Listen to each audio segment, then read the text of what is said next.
Hello guys, in this video I'm going to show you how to decide what content you see on Twitter based on your set preferences like topics and interests.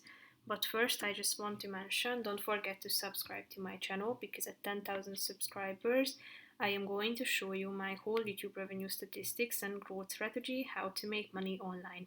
Now let's jump into it. First of all, you should open the website on your device, and after that click on this more button in the left side column of the screen, then click on settings and support and settings and privacy, then tap on privacy and safety and click on content you see in the right side column.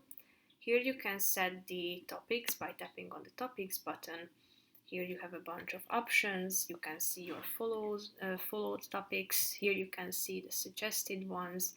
If you tap on more topics, you will be able to check them out in more details and tap on the plus icon if you want to follow them. As you go back, you can also set your interests.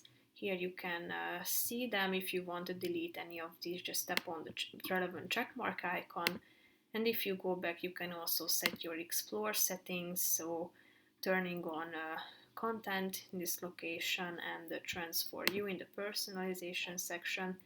And you can also set your search settings, hiding sensitive content and remove blocked and muted accounts. So that's pretty much it for this video, guys. See you in the next one. Bye bye.